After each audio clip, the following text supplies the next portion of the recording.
अपनी जात में एक ऐसा इंसान ढूंढिए जिसे सिर्फ अपने लिए नहीं बल्कि दूसरों के लिए भी जीना आता हो। पूरा का पूरा प्रोसिक्यूशन केस डिपेंड करता है पुलिस की इन्वेस्टिगेशन पे। 2 दिन पहले टीम अनाउंस कर दी पाकिस्तान ने, बहुत बड़ा कारनामा। जो बांग्लादेश आपका कोई मैच ही नहीं है। कुछ ऐसी चीजें होती हैं जो इंस्टीट्यूशंस के अपने सीक्रेट्स होते हैं। कोयल कूक मचावे मन थारी याद सतावे।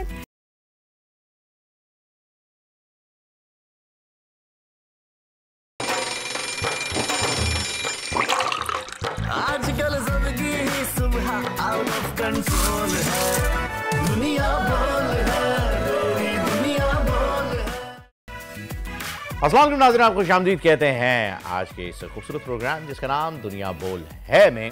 और आज बड़ी ही खूबसूरत सुबह है, जैसे कि मैं हमेशा मौसम का हाल ज़रूर आपको बताता हूँ, क्योंकि मौसम अगर खुशगवार रहता है तो ही हमारे चेहरे जो हैं वो बड़े खिलखिलाते हुए रहते हैं। और आज के प्रोग्राम की शुरुआत भी हमारे प्रोग्राम के फॉर्मेट के हिसाब से आज की अच्छी बात के साथ करेंगे।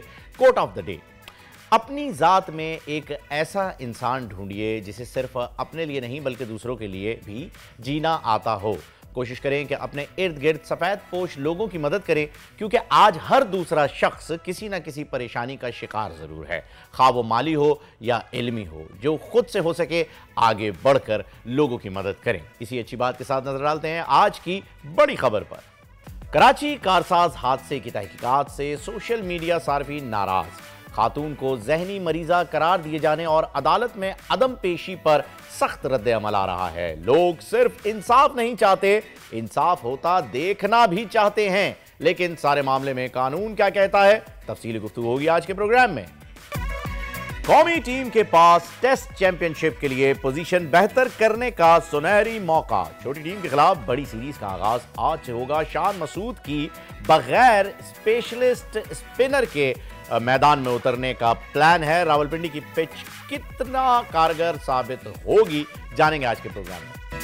फर्ज की खातिर जान दांव पर लगाने वाला पाक बहरिया का जवान। आजाद कश्मीर के अम्मार अली ने जान पर खेलकर सयाह की जान बचा ली। वलीमे की तकरीब छोड़कर रेस्क्यू मिशन पर जाने वाले हीरो पाकिस्तानी होंगे आज बोल के मेहमान। और मारूफ गुलकार अली जफर का एक और क्रेडिट। उमरकोट की खूबसूरत आवाज दुनिया के सामने ले आए रंग रसिया, और इसकी AI वीडियो की खूब धूम है। गाना गाने वाली गुलकारा निर्मला आज दुनिया बोल है में होंगी मेहमान। अच्छा नाज़रीन, अब बात कर लेते हैं उस खबर की जो कि सिर्फ कराची में ही नहीं बल्कि पूरे पाकिस्तान में, इनफैक्ट इंटरनेशनल मीडिया ने भी इस खबर को उठा लिया है और बड़ी गर्दिश कर रही है। कराची कारसाज हादसे की जिम्मेदार मुलजिमा को आज कुछ देर बाद अदालत में पेश किया जाएगा, जबकि कल जाबहक बाप और बेटी की तदफीन मॉडल टाउन कब्रिस्तान में कर दी गई थी। इस अफसोसनाक हादसे में जो बाप बेटी जाँ बहक हुए, उनकी फैमिली से पूरा पाकिस्तान इजहार हमदर्दी कर रहा है। बाप ने पापड़ बेच बेच कर बेटी को MBA कराया था, जिसके बाद बेटी बाप का हाथ बटाने के काबिल हुई थी, लेकिन हादसे में दोनों की ही जान चली गई। इसी पर बात करने के लिए हमारे नुमाइंदा खुसूसी खुर्रम गुलजार ने हमें ज्वाइन किया है। उनसे पूछते हैं तफसीलात क्या हैं। जी खुर्रम, बताइएगा क्या डिटेल्स हैं आपके पास। हादसा हुआ जिसके बाद अब इस पे जो पुलिस की तफ्तीश है वो भी जारी है।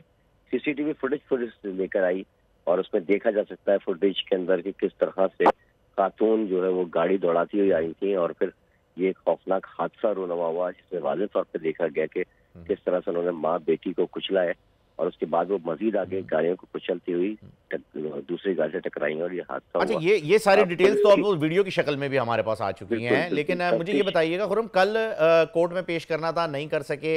आज का भी हमें जो है वो ये अपडेट आई है कि आज कोर्ट में पेश करेंगे। उससे रिलेटेड आपके पास क्या इन्फॉर्मेशन है, आज हो पाएंगी?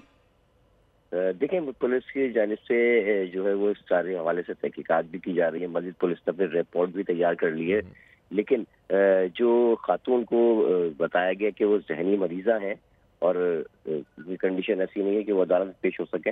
आज के हवाले से भी वकील का यही कहना है कि वो उनको अदालत में पेश नहीं किया जा सकता क्योंकि उनकी जहनी कैफियत ठीक नहीं है। मेडिकल रिपोर्ट्स जो है वो ली जा रही है। साथ ही डॉक्टर सुमैया जो पुलिस सर्जन है उनसे भी हमारी बात हुई थी। उनका ये बताना है कि उन्होंने इनके नमूने खून के हासिल कर लिए हैं। जो मुलजिमा खातून नताशा है उनके नमूने हासिल कर लिए और वो मजीद जो है वो उनको टेस्ट के लिए भेजा जा रहा है। उनके हस्बैंड से भी ये बात पुलिस सर्जन की जानिब से मालूमात हासिल की जा रही है कि किस तरह की ये मेडिसिन लेती, 3 दवाइयाँ लेती। चलिए ठीक है, thank you so much Khurram Gulzar, आपने अपडेट किया। और अगर अदालती कार्रवाई आगे बढ़ती है तो फिर वो हम इंशाल्लाह ज़रूर दोबारा लाइन पे लेते हैं। इसी टॉपिक पर बात करने के लिए हमने सोचा कि एक माहिर कानून से भी राय ले ली जाए, क्योंकि सोशल मीडिया के ऊपर बड़ी इसके ऊपर डिबेट चल रही है कि ये ऐसे नहीं ऐसे होना चाहिए था। तो एक परफेक्ट लॉ मेकर, बल्कि लॉ जो प्रैक्टिस कर रहे हैं वही इस बारे में बेहतर बता सकते हैं। बैरिस्टर अख्तर हुसैन साहब हमारे साथ हैं। अस्सलाम वालेकुम sir, welcome to the show.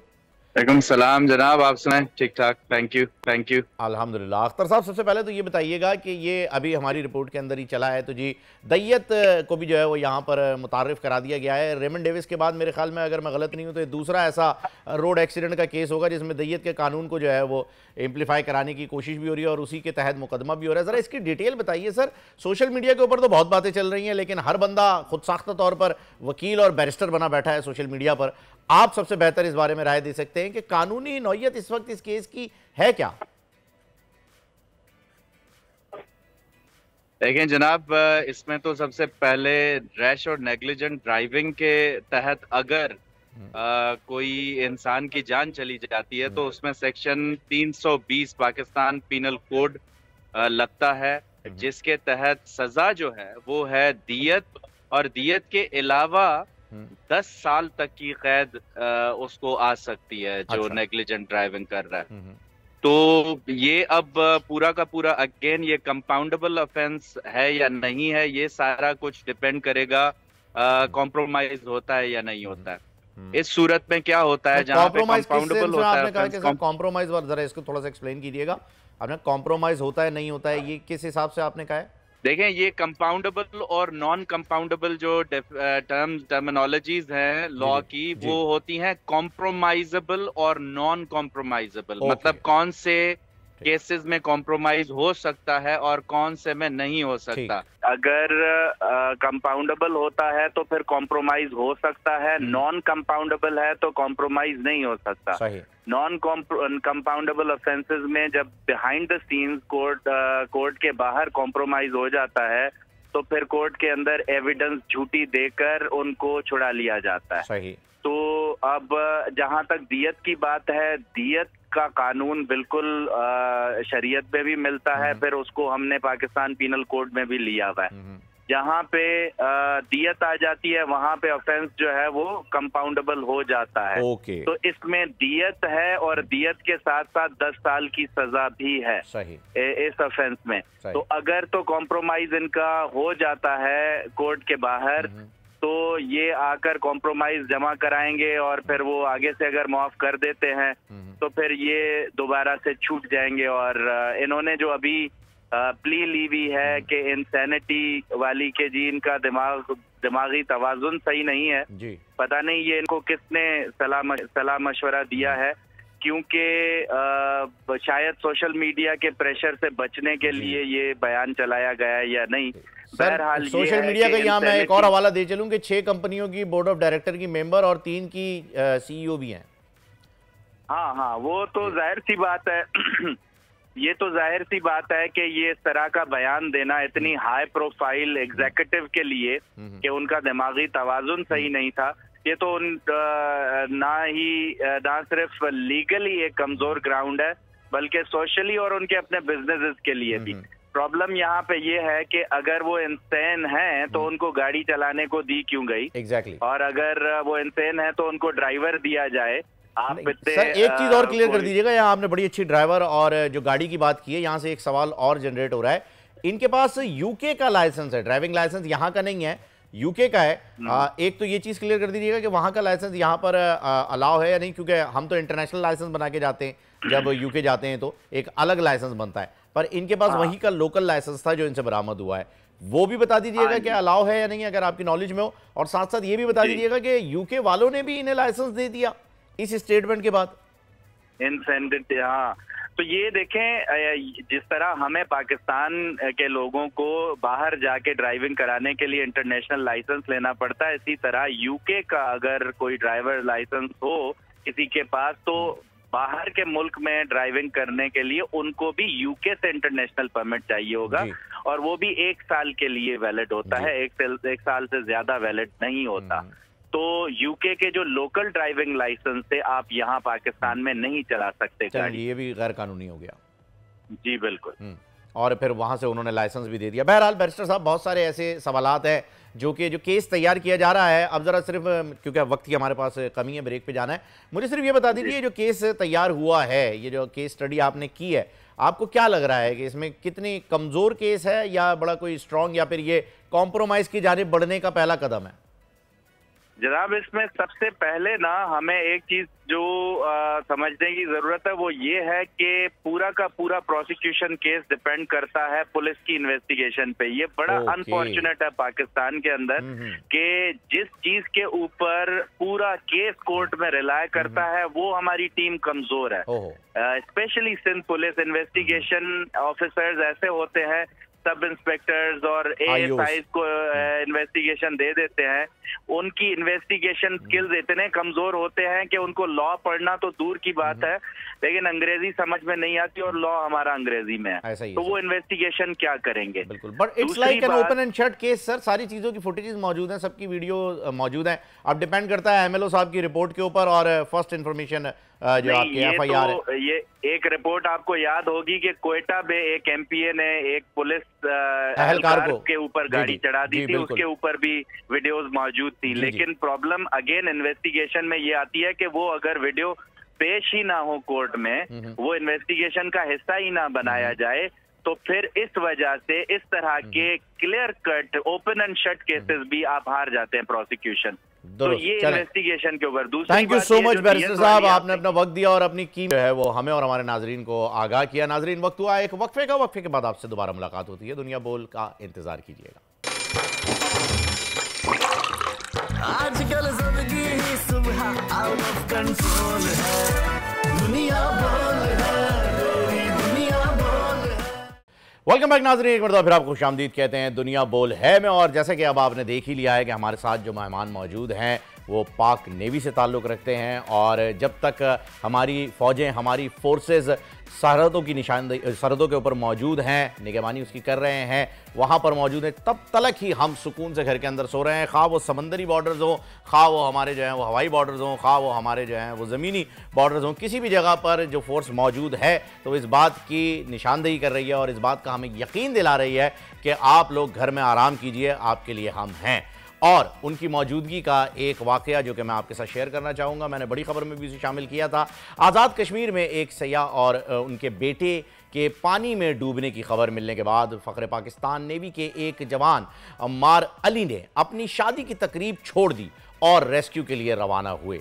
बच्चे की लाश निकाली। खबर की तफसील ये है कि आज़ाद कश्मीर में सयाह फैमिली हादसे से दो चार हुई। बाप और बेटा दरिया में गिर गए। मकामी रेस्क्यू ने बाप की ज़िंदगी तो बचा ली, लेकिन बच्चा डूब गया। अगला मरहला बच्चे की लाश की तलाशी था जो पानी की तह में थी। गांव वालों ने फैसला किया कि अम्मार को, क्योंकि उनका ताल्लुक पाकिस्तान नेवी से है, शायद वो इसमें मदद कर सकें। ये यकीन था गांव वालों का कि पाक नेवी का जवान है, यकीनन कुछ ना कुछ ज़रूर करेगा, और उनका यकीन जो है वो कामिल हुआ। अमार अली की खबर मिली जैसे ही उन्होंने अपने वलीमे की तकरीब को छोड़ दिया, अमार ने अपने वालदैन से इजाज़त तलब की और रवाना हुए। बारिशों की वजह से पानी में मिट्टी ज़्यादा थी, दिखाई देना मुश्किल था, लेकिन अमार ने 2 घंटे की सख्त मेहनत के बाद इस नामुमकिन काम को मुमकिन कर दिखाया और बिल आखिर अमार ने उस बच्चे का जुज़्द खाकी जो है वो उसके वालिद के हवाले किया। इसी सिलसिले में बात करने के लिए कमांडर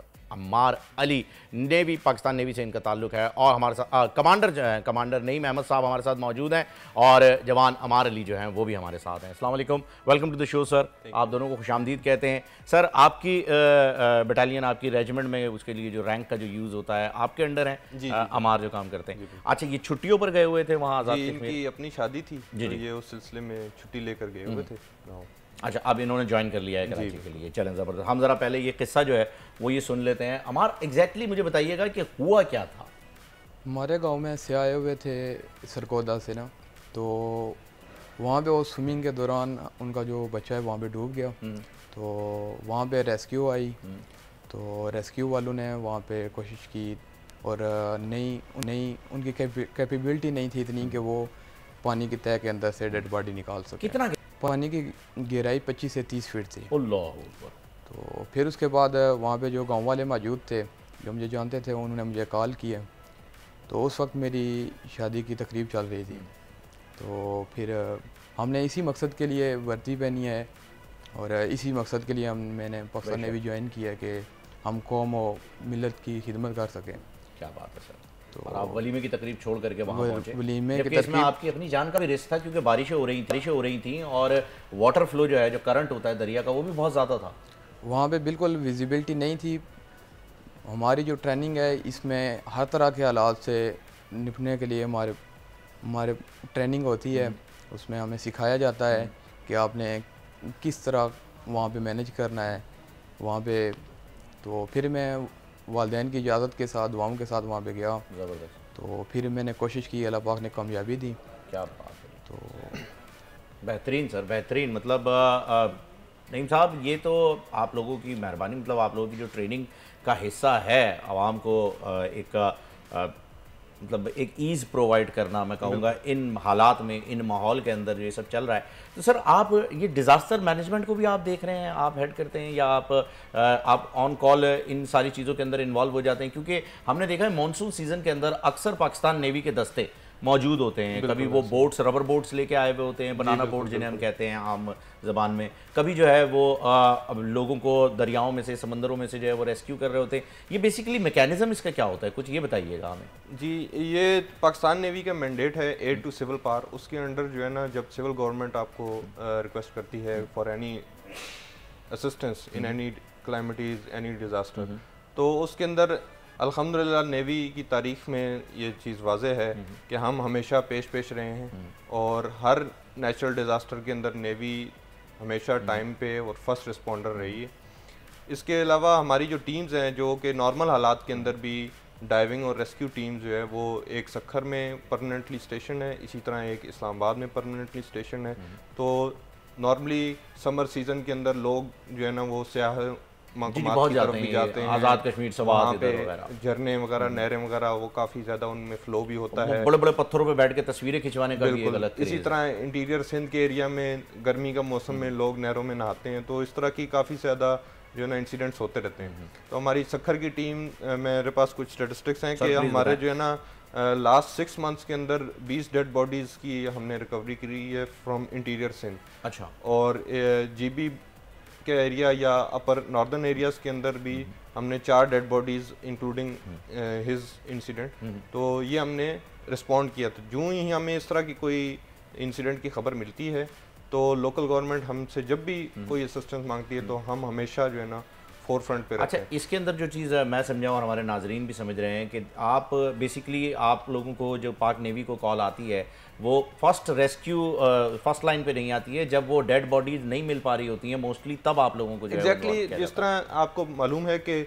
PDMA NDMA की भी कैपेबिलिटीज अभी अच्छी हैं और रेस्क्यू 1112 स्पेशली जो है ना उनके पास भी काफ़ी ज़्यादा रेस्क्यू की और हमने उनको ट्रेनिंग भी दी है रेस्क्यू 1112। अच्छा, उन्हें आपने ट्रेन किया? जी जी, ज़बरदस्त। तो उस सिलसिले में अगर उनको कोई मुश्किल पेश आती है तो फिर वो एक्सपर्ट्स के लिए जो है ना वो हमें कॉल करते हैं कि आप जो है ना आ जाएं, क्योंकि हम डाइविंग में एक्सपर्ट्स हैं।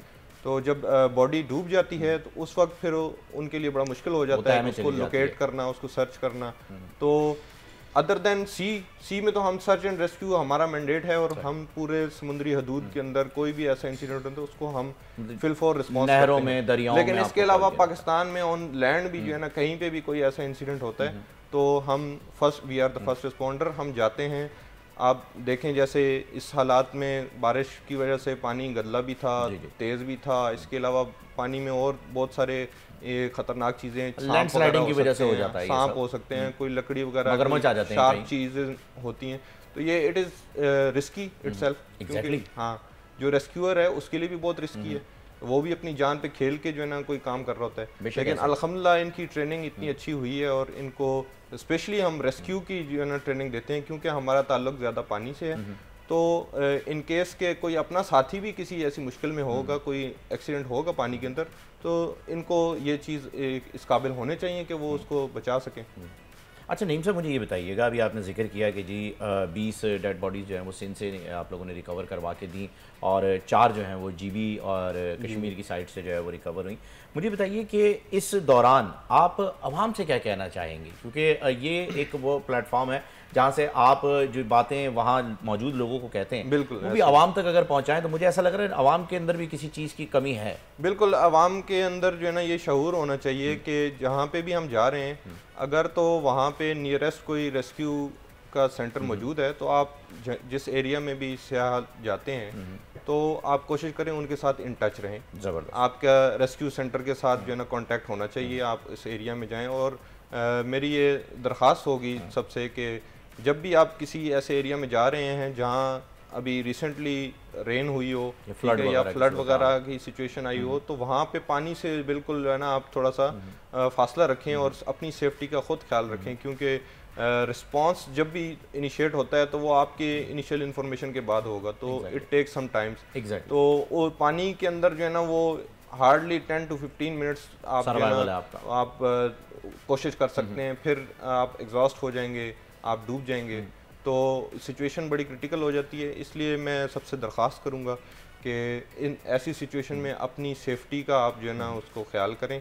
और सबसे जो इम्पोर्टेंट बात पहले भी मैंने बोली है कि रेस्क्यू जो सेंटर है वहाँ का आपके पास कोई ना कोई कांटेक्ट होना चाहिए। यानी जहाँ पर भी आप जा रहे हैं नाज़रीन, आप प्लीज़ पहले रेस्क्यू सेंटर जो है वो उनसे रब्ता करें, उन्हें ऑन कॉल लें और उनके नंबर जो हैं वो अपने पास ज़रूर रखें, ताकि ऑन कॉल वो किसी भी सिचुएशन से निपटने के लिए अवेलेबल हो। हर जगह पर, हर गाँव में ऐसा नहीं हो सकता कि जवान हमारे जो हैं अमार, उनकी वहाँ पर या उन जैसे किसी और जवान की वहाँ शादी हो रही है और आप इतने खुश नसीब हो कि वो वहाँ उस जगह पर पहुँच जाएँ। इसलिए ज़रूरी है कि रिस्पांस उसी वक्त आएगा जब इंसिडेंट होगा, तो उसके लिए जो है वो आपको वहाँ पर मौजूद होना बहुत ज़रूरी है। Thank you so much commander Naeem साहब, आप यहाँ पर आए और आपने जो है वो आवाम को बहुत ही ज़बरदस्त आगाही जो है वो दी। और अमार साहब, मैं तमाम गांव और तमाम घर वालों, तमाम फैमिलीज़, तमाम पाकिस्तानियों की तरफ से आपका शुक्रिया अदा करना चाहूँगा कि आपने अपनी जान पर खेल कर ना ये अपनी शादी की तकरीब को जो है वो छोड़ा, बल्कि शादी की तकरीब को तो मैं ये कहूँगा कि आप मुझे ये लफ्ज़ यूज़ करते हुए जो है वो बड़ा अजीब लग रहा है, लेकिन मजबूरन करना पड़ेगा क्योंकि हमारी आवाम को मोटे मोटे अल्फाज समझ आते हैं।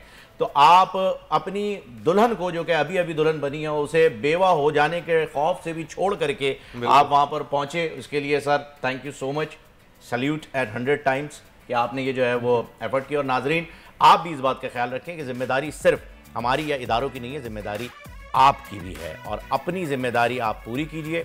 उसके बाद इंशाल्लाह जो भी होगा बेहतर होगा। एक वक्फा प्रोग्राम में शामिल करेंगे, वक्फे के बाद आपसे मुलाकात होगी। आजकल जिंदगी ही सुबह आउट ऑफ कंट्रोल है, दुनिया बोल है, मेरी दुनिया बोल है।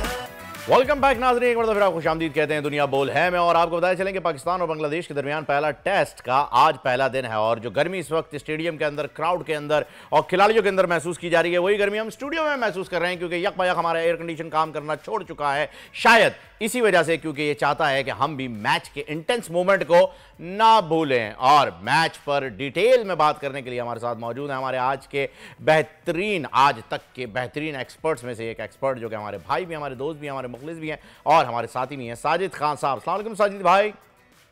वालेकुम सलाम फ़हीम भाई, आपको दुनिया भर में बोल्ड न्यूज़ देखने वालों को अस्सलाम वालेकुम। यकीनी तौर पर जिस मोहब्बत से आपने इंट्रो दिया, यकीनी वो गर्मी है, और गर्मी क्यों ना हो।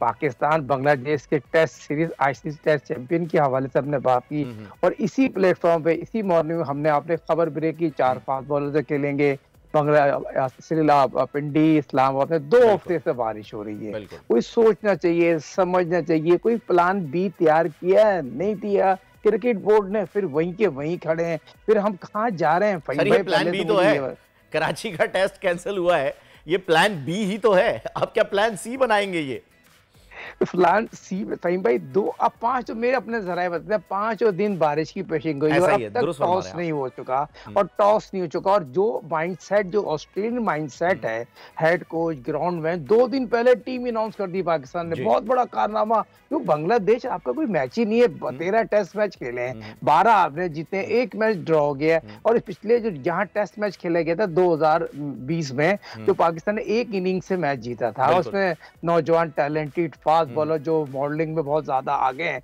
नसीम शाह जो 17 टेस्ट मैच खेल चुके हैं, 52 से ज्यादा विकेट ले चुके हैं, उन्होंने हैट्रिक बनाई थी। बात सिंपल सी है, पाकिस्तान क्रिकेट टीम में क्या टीम अनाउंस की है। मेरा सवाल आपसे भी, आप भी बड़ी गहरी गिरी पे है, पाकिस्तान की क्रिकेट टीम की जो मौजूदा सिलेक्शन कमेटी है खुला मेरिट का कत्ल कर रहे हैं, सिंध के साथ नजरअंदाज कर दिया गया, निगलेक्ट कर दिया, इग्नोर कर दिया है, सारी चीजों को छोड़ दिया। उन्होंने कहा है जी बस मैं भला ते मेरी टीम भली, उनको जो है वो खेलने देते हैं। सर मुझे ये बताइएगा साजिद भाई, एक चीज़ जो कि समझ में नहीं आ रही, इनफैक्ट मेरी समझ में भी नहीं आ रही है, आवाम की भी समझ में शायद नहीं आएगी, मुझे ये बताएं कि हम जो champions trophy, test champion trophy जो है मैं उसकी बात कर रहा हूँ, उसके लिए हम किस तरीके से क्वालिफाई कर सकते हैं, क्योंकि ये उसका एक हिस्सा है जो मैच आज होने जा रहा है। तो इसका अगला पड़ाव क्या है? देखिए अगला पड़ाव ये है, सिंपल सा है, आपके पास पॉइंट दोनों मैचों के आपने जीतने, ये पॉइंट जो होते हैं ना आईसीसी टेस्ट चैंपियन के हवाले से हम फाइनल खेल सकते हैं। हमने 12 टेस्ट मैच खेलने हैं, 7 टेस्ट मैच पाकिस्तान में खेलने हैं इंग्लैंड, तो ये सबसे कमजोर टीम है जो टेस्ट रैंकिंग में 7वें नंबर पर है, और इससे हमने पूरे पॉइंट लेने। ये 3 दिन में मैच होगा, पाकिस्तान मैच जीत जाएगा। पाकिस्तान को टॉस जीत के बॉलिंग करना चाहिए, कम से कम स्कोर उनको आउट करना चाहिए और अपनी लंबी बारी करना चाहिए। पाकिस्तान के और बांग्लादेश के दरमियान अगर बात की जा रही है, पाकिस्तान और बांग्लादेश के दरमियान पाकिस्तान पॉइंट जब लेगा जब मैच होगा, जब मैच ही नहीं होगा तो पॉइंट कहां से लेगा? फिर दूसरा आपने दूसरा ड्रॉ हो जाएगा, फिर पॉइंट से महरूम हो जाएंगे। ये लम्हात, ये मौके बार बार नहीं आते। सारी हर चीज की मर्ज की दवा मोहसिन नकवी साहब नहीं है। पाकिस्तान क्रिकेट बोर्ड में तमाम जो लोग काम कर रहे हैं वो क्या किस मर्ज की दवा है, किस मैच के क्रिकेट बोर्ड के पैसे ले रहे हैं? सिंपल सवाल ये पैदा होता है,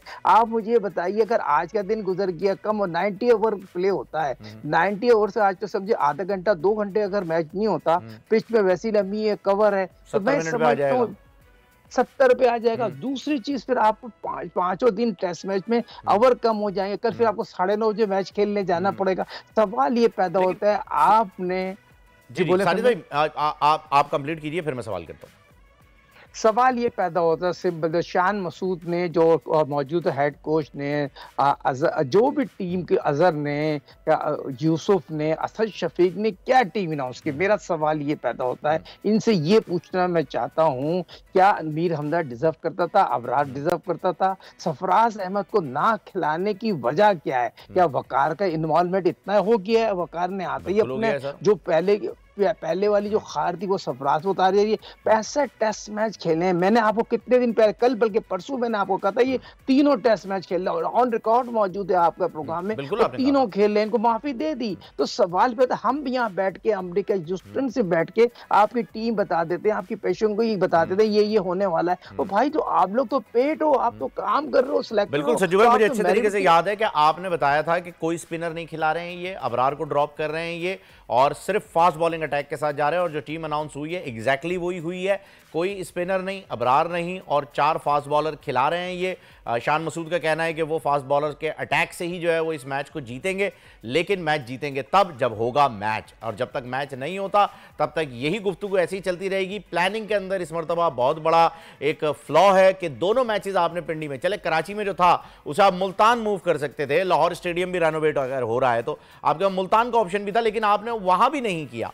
आपने जबरदस्ती दोनों मैचेस पिंडी में रखवाए हैं, और जबरदस्ती अब दोनों मैचेस ड्रॉ की जाने बढ़ सकते हैं। देखिए बढ़ गए, तकरीबन आज का दिन तकरीबन गुजर जाता है, नहीं होता, कल पे चला जाएगा। मेरी जो आप सबको पता है ना, 5 दिन बारिश होगी, बारिश को होने का मकसद ये होता है जब खेल का टेम्पो टूट जाता है। टेम्पो नहीं होगा, दिन जो टेस्ट में जो क्वालिटी टेस्ट में जो 10 बजे शुरू होता है, 12 बजे लंच होता है, 12 के बाद 2:40 में टी होती है, टी के बाद वो होता है 5 या 6 सेक्शन होते हैं, उस पूरे दिन नहीं होगा, तो बॉलर भी उस तरह की कारकर्दगी। सज्जू भाई, वक्त की थोड़ी सी कमी की वजह से जो है गुफ्तगू यहीं रोकते हैं, इंशाल्लाह कल जो है वो दोबारा आपसे बात होगी, अगर मैच हो गया तो उस पर बात, अगर नहीं हुआ तो फिर मजीद आपसे इंसाइट्स लेते हैं। नाजरीन एक वक्फा लेंगे क्योंकि वक्फा जरूरी है। आजकल जिंदगी ही सुबह आउट ऑफ कंट्रोल है, दुनिया बोल है, दुनिया बोल है। वेलकम बैक नाज़रीन, एक मरतबा फिर आपको खुशामदीद कहते हैं दुनिया बोल है में। और अब बात कर लेते हैं पाकिस्तानी सियासत की। जी हाँ, एक मरतबा फिर सियासी मैदान में हलचल और तनकीद बराए तनकीद का सिलसिला किसी हद तक कम हो गया है। बज़ाहिर फिजा पुरसुकून है और हुकूमत एक फ्रेंडली नुमा अपोजिशन के साथ जमहूरी सफ़र पर रवा दवा है, लेकिन कुछ अदालती मामलात, कुछ सूबाई हुकाम की रंजिशें और कुछ टेक्निकल मामलात ऐसे हैं जो नए हफ्ते के शुरू में ही हमारे सामने आ गए हैं इश्यूज बन करके। जैसे कि पहली अहम खबर है कि पाकिस्तान के सदारत के ओहदे पर फाइज शख्स और बानी पीटीआई के काबिल एतबार साथी का दिलचस्प बयान सामने आया जब आरिफ अलवी से सवाल हुआ कि आप इस वक्त सुप्रीम कमांडर थे, जनरल फैज़ पर बहुत से इल्ज़ामात लगे, जिस पर आरिफ अलवी साहब ने कहा कि बाद में बहुत कुछ होता रहा, मेरे नोटिस में बहुत कुछ था और जवाब होगा वाह अच्छा हुआ। खैर, दूसरी तरफ हमारे सिंध के सीएम साहब ने मरियम नवाज का नाम लिए बगैर उन्हें एक समझ लीजिए तनकीदी गोलाबाजी कह लीजिए या गोलाबारी का जो है वो निशाना बना दिया है। बल्कि जो बयान उन्होंने दिया है उससे साफ लग रहा है कि मुराद अली शाह मुकम्मल शिकवा कर रहे हैं अपनी कंपटीटर जो कि पंजाब की सीएम है उनसे। अब खैर सिंध वालों को कोई एहसास कमतरी ना हो जाए या उनके लिए परेशानी का बाइस ना बन जाएं वो इक़दाम जो कि वो कर रही हैं। खैर, हालिया दिनों में मरियम नवाज साहिबा ने ऐलान किया था कि पंजाब हुकूमत ने 1 से 500 यूनिट तक की बिजली इस्तेमाल करने वालों के लिए फ़ी यूनिट 14 रुपए कमी कर दी है, जिसके बाद अब कराची और सिंध वाले भी यही मुतालबा कर रहे हैं कि मियाँ मुराद अली शाह साहब हमारे लिए भी जो है वो कुछ हो जाए। खैर, आने वाले वक्त में ही पता चलेगा कि क्या होने जा रहा है और क्या होगा। फिलहाल हमारे पास इससे रिलेटेड कोई खबर नहीं है, लेकिन इन सब के साथ मुल्की सियासत पर इस वक्त इंटरनेट की स्पीड कम होने का असर भी नुमाया हो रहा है, क्योंकि असल बात तो यही है कि इस अमल से कहीं ना कहीं लोगों में गुस्सा है और नवाज लीग तनकीद की जद में आ गई है। इसी पर बात करने के लिए शेख रुहेल असगर साहब ने, जो कि रहनुमा है मुस्लिम लीग नून के सीनियर रहनुमा हैं, उन्होंने हमें ज्वाइन कर लिया। उनसे बात करते हैं। बहुत शुक्रिया सर, आपने वक्त दिया। रुहेल असगर साहब, आरिफ अलवी का बयान आपकी समाज से गुजरा होगा। आरिफ अलवी साहब से सवाल हुआ था कि आप उस वक्त सुप्रीम कमांडर थे, जनरल फैज़ पर बहुत से इल्ज़ामात लगे हैं, जिस पर आरिफ अलवी साहब ने जवाब दिया कि बाद में बहुत कुछ होता रहा, मेरे नोटिस में बहुत कुछ था, जवाब होगा जो अब होगा वो अच्छा होगा। वो क्या कह रहे हैं और या क्या कहना चाहते हैं, जरा आप कुछ बताएंगे? मुझे तो उसी इस बात की समझ नहीं आई कि सुप्रीम कमांडर है वो जी, और क्या जवाब दे रहा है।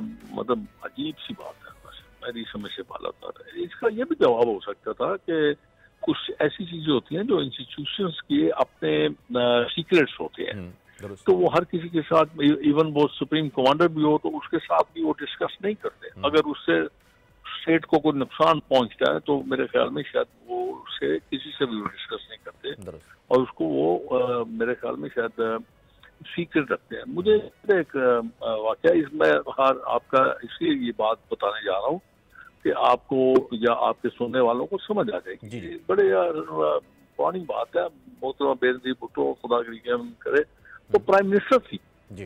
तो एक ब्रीफिंग थी GHQ में तब के जमाने में, तो वो जरदारी साहब को साथ दे गई जी। तो जो उस वक्त के जो चीफ ऑफ आर्मी स्टाफ थे उन्होंने वो ब्रीफिंग देने से इनकार तो नहीं किया, लेकिन उन्होंने उसको सम अप कर दिया और प्राइम मिनिस्टर साहब से कहा कि ये हम किसी और वक्त आपको ब्रीफिंग दे देंगे। वो समझदार थी, जीरक थी, समझ गई कि ये शायद इसलिए इन्होंने मना किया कि क्योंकि जरदारी जो है वो हामिद है लेकिन ऑफिशियली उसका स्टेटस कुछ नहीं है। और आपको याद होगा कि उसके बाद बेनजीर साहब ने उनको कोई एडवाइजर या समथिंग लाइक इस तरह का कोई चीज बना दी। इसलिए मैं ये बात आपसे याद की है कि बहुत सारी चीजें ऐसी होती हैं जो आप किसी के साथ शेयर नहीं कर सकते।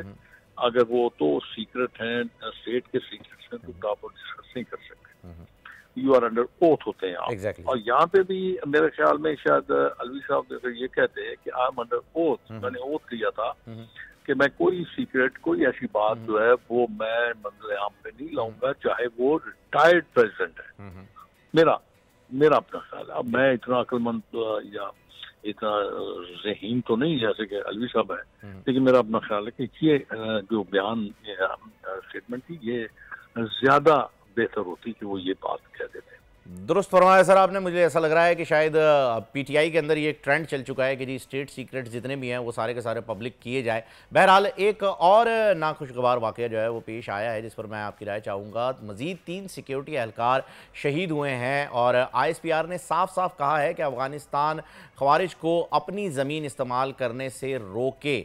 सर मेरा आपसे सवाल ये है कि इस हवाले से आपकी हुकूमत और ख़ारजा पॉलिसी नाकाम क्यों हो रही है? क्यों अफ़गानिस्तान या अफ़गान हुकूमत को जो है वो डायलॉग की टेबल पर नहीं लाया जा पा रहा? क्या परेशानी पेश आ रही है? क्योंकि नून लीग के तो उनके साथ ताल्लुकात हमेशा से ही बहुत ही बेहतर रहे हैं।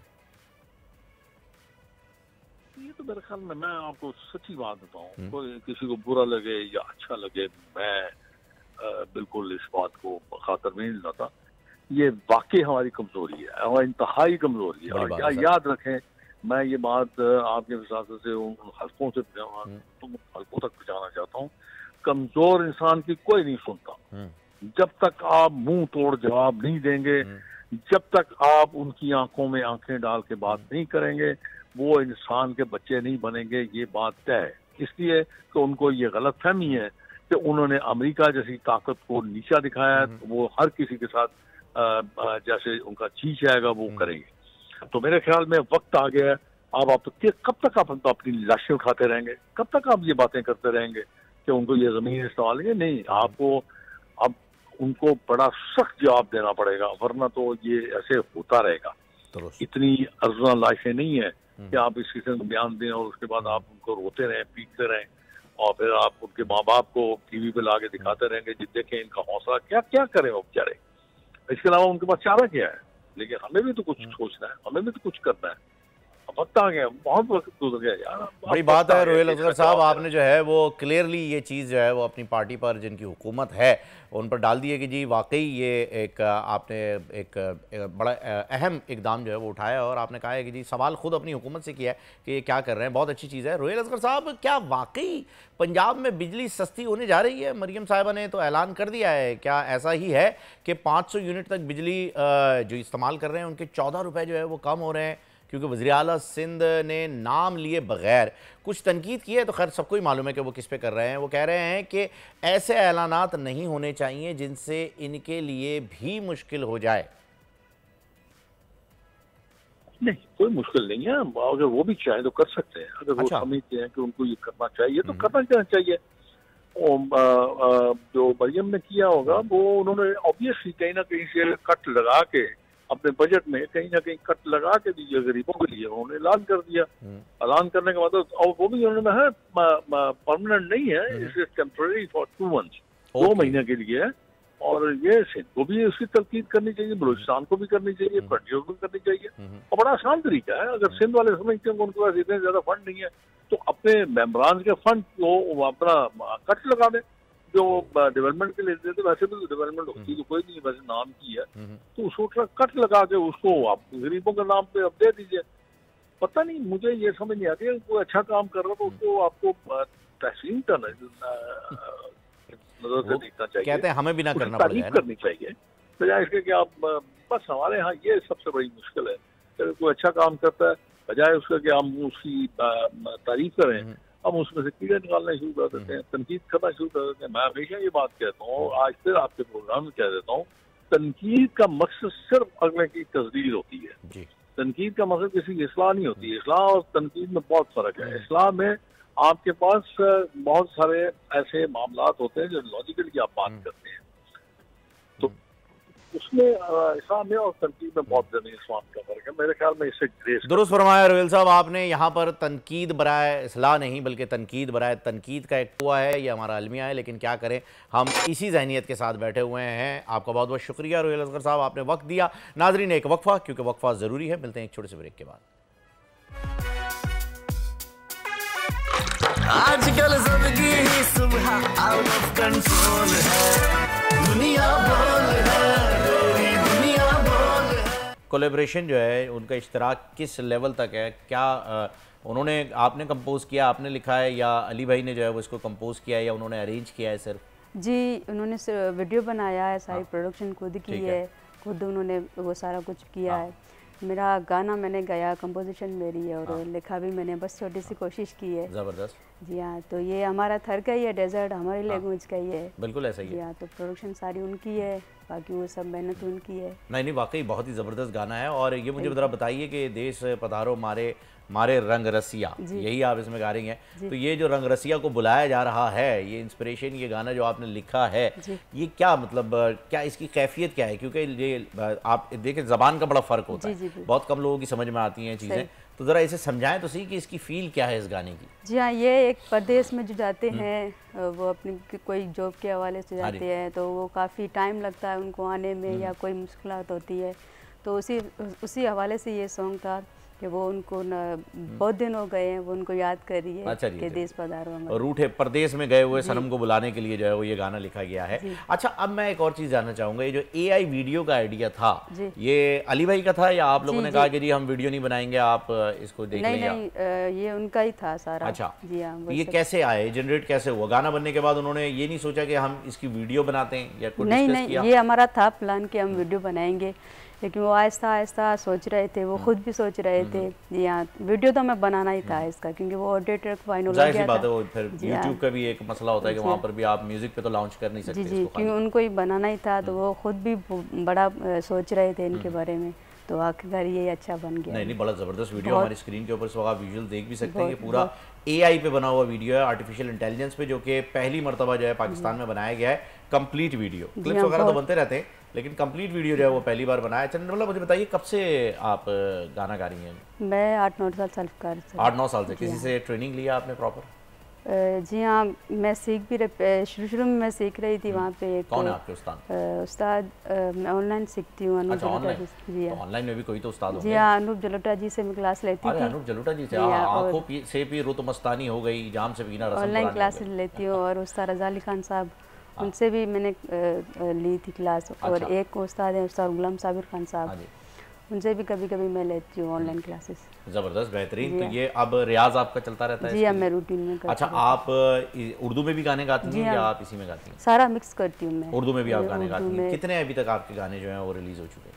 मेरे अभी 4-5 ऐसा हो रहे हैं। नेक्स्ट प्रोजेक्ट क्या है आपका? नेक्स्ट हम कर रहे हैं, कोशिश कर रहे हैं। कोशिश कर रहे हैं? आएंगे बहुत अच्छे। कुछ बना रहे हैं? जी हाँ। किस ज़बान में बना रही हैं?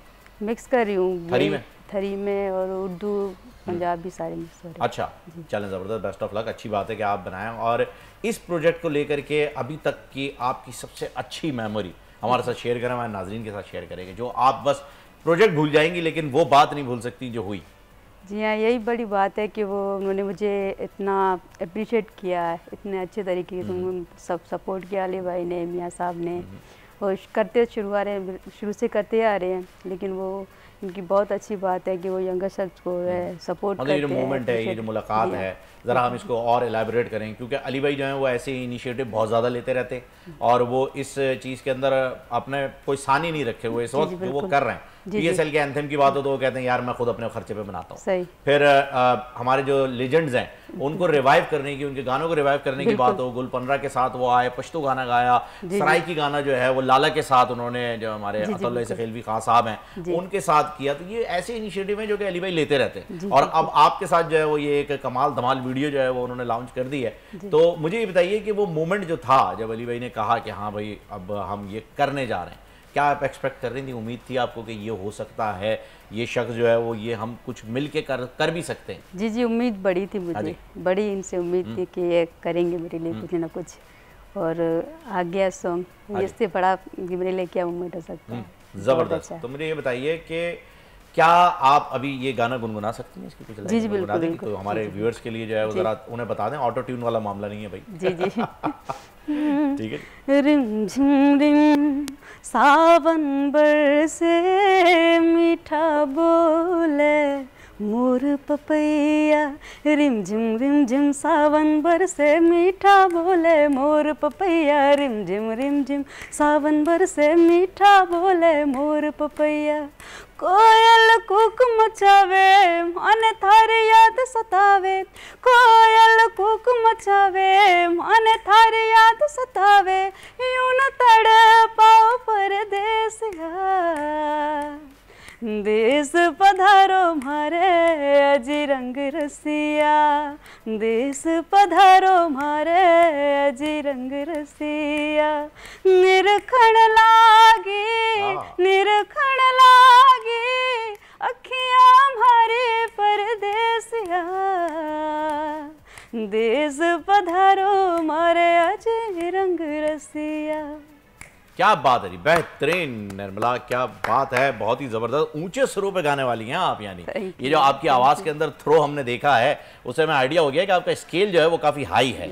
और आप जाहिर सी बात है थरी अगर आप गा रही हैं तो थरी के लिए तो आपको हाई स्केल, हाई पिच बहुत ही जरूरी हो जाता है, तो ये बड़ी अच्छी बात है। गुफ्तगू के अंदर आप बहुत ही पोलाइट और बड़ी धीमी अंदाज में बोलती हैं, क्योंकि उमूमन हाई पिच पे गाने वाले लोग जो है वो इतना धीमा बोलते नहीं है, पर आप में जो है वो ये एक ड्यूल पर्सनैलिटी एग्जिस्ट करती है आवाज के हवाले से कि आप धीमा भी गा रही हैं और ऊंचा भी गा रही हैं। ऐसे मेहदी हसन खान साहब की जो कला थी वो ये थी कि जी ऊंचा गाने वाले तो बहुत सारे मिल जाते हैं, लेकिन जब वो धीमा राग लगाते थे तो इतना बिल्कुल स्लो हो जाते थे कि अगले बंदे को आवाज़ भी बड़ी मध्यम सी आती थी। ये उनकी एक बेस्ट क्वालिटी हुआ करती थी। और आप में जो है वो गुफ्तगू के अंदर तो है, अब सुर में देखेंगे कि आप नीचे का सुर जो है वो कैसे पकड़ेंगी। तो कोई और गाना अगर आप यहाँ पर थोड़ा लो पिच पे अगर आप सुना सकें। जी मैं गज़ल सुनाती हूँ। गज़ल चलें, बिल्कुल थोड़ा। आज जाने की जिद ना करो, यूं ही पहलू में बैठे रहो, आज जाने की जिद ना करो, आए मर जाएंगे हम तो लुट जाएंगे, ऐसे बातें किया ना करो, आज जाने की जिद ना करो। तुम ही बोलो अगर क्यों ना रोके तुम्हें, जान जाती है जब उठ के जाते हो तुम। क्या बात है जी, बेहतरीन। अब हम आपको जो है जी बहुत बहुत मुबारकबाद देते हैं आपके गाने के ऊपर, उम्मीद करते हैं कि बहुत अच्छे व्यूज़ भी आए, बहुत अच्छे जो है वो आपको क्लिप्स भी मिले। पर माहौल ऐसा बन गया और मज़ा इतना ज़बरदस्त आ रहा है कि पीसीआर से एक आपके लिए फरमाइश आ गई है जी, चाह रहे हैं अगर रेशमा साहिबा का कोई गाना, मैं तो खैर लंबी जुदाई मेरा तो फेवरेट है जी, इसके अलावा तो अगर लंबी जुदाई, क्योंकि आपके जो स्केल चल रहा है ना वो मैच कर गए हमारे पीसीआर के जितने भी ऑपरेटर्स हैं उन सब ने कहा है कि जी अगर लंबी जुदाई आप सुना दें तो मजा आ जाएगा, लेकिन शुरू से सुनाइएगा। बिछड़े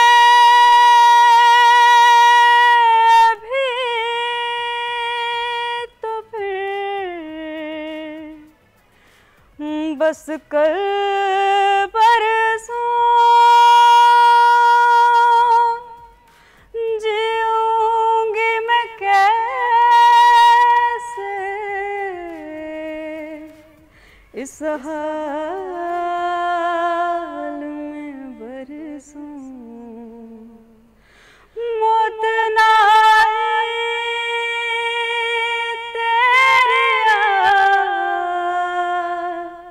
क्यों आए लंबी जुदाई, चार दिनों दा प्यार और बड़ी लंबी जुदाई, लंबी जुदाई। वाह वाह वाह, क्या बात है, बेहतरीन बेहतरीन बेहतरीन निर्मल साहिबा। अब वाह, हमने यानी सही गैस किया था कि जी ऊंचे स्केल जो है वो आपके बड़े अच्छे और बेहतरीन है। गज़ल भी आपने बड़ी अच्छी सुनाई, तो गज़ल हमारी मोस्ट फेवरेट थी, one of the most favourite. ये किसे पसंद नहीं आएगी, आज जाने की जिद ना करो, तो ये इस वजह से कुछ ज़्यादा लगाव हो गया। तो नेक्स्ट क्या करने जा रही हैं, कुछ आइडिया दें अपने फैंस को, बताएं गज़ल पे आ रही हैं या फिर कोई ऐसी तरीके का फोक सॉन्ग आएगा, क्या आएगा नेक्स्ट? जी मैं कर तो रही हूँ मिक्स, लेकिन वो उर्दू हो सकता है या फोक हो सकता है, या यानी अभी आप इंजॉय कर रही हैं रंग रसिया की सक्सेस को, और अभी आप अपना ध्यान जो है वो कहीं और नहीं लगाना चाहती हैं। आप चाह रही हैं बस रंग रसिया जो है वो इस वक्त जो है रज रसिया हो जाए और वो बस रज रज के चलता रहे, ऐसा चाह रही हैं? बस कोशिश यही है। नहीं अच्छी बात है और बहुत अच्छी कोशिश है और अच्छा चल रहा है। नए आने वाले सिंगर्स को क्या एडवाइस देना चाहेंगी, क्योंकि यकीन जानिए जो फोक सिंगर्स होते हैं ना बड़े दिल बर्दाश्ता होकर घर बैठ जाते हैं, कोशिश नहीं करते, या एक लेवल ऐसा आता है कि उनकी कोशिशें रंग नहीं ला पाती। तो हर किसी को जो है वो मियाँ साहब और अली भाई जो है वो तो मैसर नहीं है, तो ये बड़े मसले मसाइल होते हैं। तो नए सिंगर जो आने वाले हैं, जो कोशिश कर रहे हैं, उन्हें क्या एडवाइस अपनी इस जर्नी से, अपने सफ़र से क्या सीख देना चाहेंगी? बस यही कि वो अगर उनके नसीब में होगा तो मिलेगा, लेकिन कोशिश हमें नहीं छोड़नी चाहिए, क्योंकि हमारा जो शौक़ होता है तो हम उस पर लगे रहते हैं, तो ज़ाहिर है कुछ ना कुछ हो सकता है, लेकिन हमें कोशिश नहीं छोड़नी चाहिए। बिल्कुल, कोशिश करने वालों की हार नहीं होती है, कोशिश करते रहे। बिल्कुल, और हो सके उनको अगर कहीं से भी सपोर्ट मिले तो उनको सपोर्ट दी जाए। ज़बरदस्त। हाँ, ये भी देखना पड़ता है आपको कि आपको सपोर्ट कहाँ से मिल रही है, और परफॉर्म करते हुए इस बात का भी ख्याल रखना पड़ता है कि भाई आप परफॉर्म किसके सामने कर रहे हैं। अगर आपके सामने कोई ऐसा इंसान आ जाए जिसके पास कान हो, अब म्यूज़िक की ज़बान में जो है जैसे बेसुरा होता है ना, जो कि बुरा गा रहा होता है, कनसुरा उसे कहते हैं जो कि बुरा सुन रहा होता है। तो अगर आप उन लोगों के सामने गा रहे हैं जो कनसुरे हैं, तो फिर तो कोई फ़ायदा ही नहीं है। कम से कम उसके सामने अगर आपको मौका मिल जाए जो कि आपको सुन सकता है और समझ सकता है, तो फिर बड़ी ज़बरदस्त बात हो जाती है, जैसे कि निर्मला के साथ हो गई है। तो thank you so much Nirmala, आपने जो है वो वक्त निकाला। हम चाहेंगे कि रंग रसिया जो है उसे आप इंजॉय करते रहें। और भाई मैं पूछना चाहूँगा, आप वीडियो प्ले करेंगे ब्रेक पे या ये गाना गाएंगी? मुझे ये बता दीजिए। हम वीडियो पे जाएंगे, आप गाएंगी? बस ठीक है जी। तो निर्मला अब आप गाना हमें सुनाइए और फिर उसी के साथ जो है वो हम वक्फे पे जाएंगे। ये आपका सामने जो है वो कैमरा है, आप शुरू कीजिए। रिम झिम सावन बरसे मीठा बोले मोर पपैया, रिम झिम सावन बरसे मीठा बोले मोर पपैया, रिम झिम सावन बरसे मीठा बोले मोर पपैया। कोयल कुक मचावे मन थारी याद सतावे, कोयल कुक मचावे मन थारी याद सतावे, यूं न तड़पा परदेसिया, देश पधारो मारे अज रंग रसिया, देश पधारो मारे अज रंग रसिया। निरखण लागी अखियां हमारे परदेसिया, देश पधारो मारे अज रंग रसिया। आजकल सबकी ही सुबह आउट ऑफ कंट्रोल है, दुनिया बोल है, दुनिया बोल है।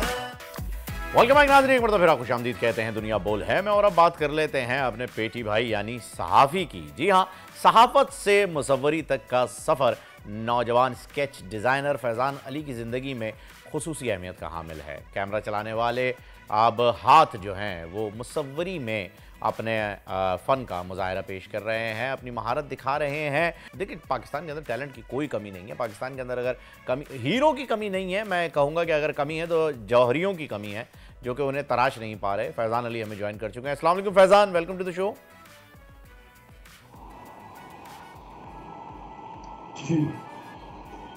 जी फैज़ान, आवाज़ आ रही है आपको?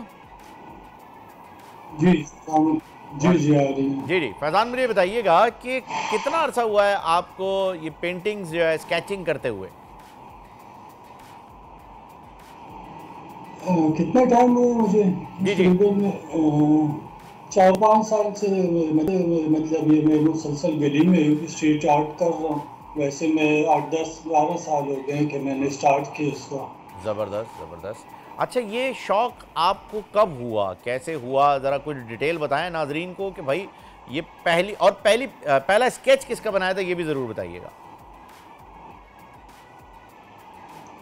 पहले स्केच बस ये तो शौक़ था मेरा, मुख्तलिफ तस्वीरें बनाता रहा। मैं स्कूल टाइम से मैं पेंटिंग कर रहा हूँ, तो जो तस्वीर अच्छी लगती थी मुख्तलिफ लीडर्स की, सियासतदानों की मैंने तस्वीरें बनाई हैं, और जो तस्वीर अच्छी लगती है बस उस पर बना लेता हूँ मैं। ज़बरदस्त। अच्छा फैज़ान, मुझे बताइए कि कभी ऐसा हुआ आपने किसी सियासतदान या किसी एक्टर एक्ट्रेसेस की, किसी मशहूर शख्सियत की आपने कोई आप तस्वीर बनाई हो, स्केच बनाया हो और उनसे रब्ता हो गया हो, या आपने उन्हें गिफ्ट किया हो तो फिर उनके कोई रिमार्क्स आए हो? जी बिल्कुल, ऐसे मुख्तलिफ जो थे सियासतदान थे, बादशाह खान की मैंने बनाई है, अरे वाह, भुट्टो की मैंने बनाई, जुल्फ़िकार अली भुट्टो की, इमरान खान की बनाई है और बहुत बनाई है। गवर्नर खैबर पख्तूनख्वा गुलाम अली की तस्वीर मैंने बनाई थी, उनको मैंने गिफ्ट भी किया था वो तस्वीर, अरे वाह, तो उनको बहुत पसंद आया। Very good. तो इस तरह बस इंशाअल्लाह आगे भी मेरी कोशिश है कि ये तस्वीरें बनाऊं लोगों के, और उनके मतलब मोहब्बत मिलती है, प्यार मिलता है। अच्छा, ज़बरदस्त। अच्छा फैज़ान, मोहब्बत भी मिल रही है, प्यार भी मिल रहा है, लेकिन हमें पैसों की भी ज़रूरत है। तो मुझे ये बताइए कि आपकी जो स्केचेस हैं, जो पेंटिंग्स हैं, जो फन पारे हैं, इनकी कोई एग्जीबिशन, कोई नुमाइश होती है, और अगर होती है तो कहाँ होती है? समझा नहीं थोड़ा मैं। कोई नुमाइश होती है इनकी, आपके फन पारों की, कहीं पर, मतलब आप बेचने के लिए कहीं लगाते हो, लोग आते हैं देखने के लिए, किसी आर्ट गैलरी में, किसी फोटो गैलरी में? जी जी बिल्कुल, मैं तकरीबन 2 साल मैंने इस्लामाबाद में जॉब की है, वहाँ पर मैं कैमरामैन भी था और पेंटिंग वगैरह करता था। तो वहाँ पर बहुत लोग आते थे, मुझसे मिलते थे, तस्वीरें उनको पसंद आती थी, तो उनके लिए मतलब मैं पेंटिंग करता, वो स्टूडियो में अपने मतलब वीडियोस वगैरह बना के अपने पेजेस पे अपलोड वगैरह करते हैं। तो वो काफ़ी अच्छा टाइम गुजरा, वहाँ पे भी अच्छा काम किया मैंने। ज़बरदस्त। अच्छा मुझे ये बताएं फैज़ान कि क्या आपने अपना कोई इस तरह का सेटअप लॉन्च किया है, कोई यूट्यूब चैनल ऐसा बनाया हो जिसके ऊपर आपके तमाम स्केचेस जो आपने बनाए हैं, इनकी वीडियोस मौजूद हों, ये स्केचेस मौजूद हों, जो लोग आपसे रब्ता करना चाहें वो कैसे करें? सोशल मीडिया के ऊपर ऐसा कोई है, कोई प्लेटफॉर्म? जी बिल्कुल, मैंने फेसबुक पर मेरी आईडी है फैज़ान कज़लबाश के नाम से, और टिकटॉक पे आईडी बनाई है, उसमें भी टिकटॉक पे वीडियोस वगैरह हैं। टिकटॉक तो आपके मैं चला दूंगा, टेंशन ही ना लें अपने शो के अंदर, मेरा तो पूरा प्रोग्राम है टिकटॉक का। फैज़ान कज़लबाश के नाम से, आर्टिस्ट फैज़ान कज़लबाश के नाम से गली में अपने स्ट्रीट आर्ट करता हूँ, वो लोगों को पसंद आता है, बच्चे देखते हैं, उनके घर वाले कोई भी देखता है, उनको अच्छा लगता है। एक शौक पैदा होता है, एक टैलेंट है, आर्ट है, ये आगे जाता है। हर बंदा फिर कोशिश करता है कि काश मैं भी इस तरह एक तस्वीर बना सकूँ। लोग आते हैं, मुझे सिखा दो, तो काफ़ी लोगों को मैंने सिखाया, स्टूडेंट है मेरे, दोस्त हैं, तो उनको पसंद आते हैं काफ़ी, मतलब स्ट्रीट आर्ट। ज़बरदस्त ज़बरदस्त, बेहतरीन। फैज़ान आपकी आईडी भी आ गई है, और जो लोग आपसे ये फ़नपारे बनवाना चाहेंगे अपने लिए, उन तक ये पहुंच भी चुकी है हमारे नाजरीन के थ्रू। और अपना बहुत ज़्यादा ख्याल रखिएगा Faizan, thank you so much, आपने जो शुक्रिया आपका। और हम उम्मीद भी करते हैं और दुआ भी करते हैं कि आपके फ़नपारे जो हैं वो बैनुल-अक़वामी सतह पर जो है वो पज़ीराई हासिल कर पाएँ। नाजरीन, हमारे प्रोग्राम का आज वक्त यहाँ पर तमाम होता है। इंशाअल्लाह कल आपसे मुलाकात होगी। अंटिल नेक्स्ट टाइम, अल्लाह हाफ़िज़।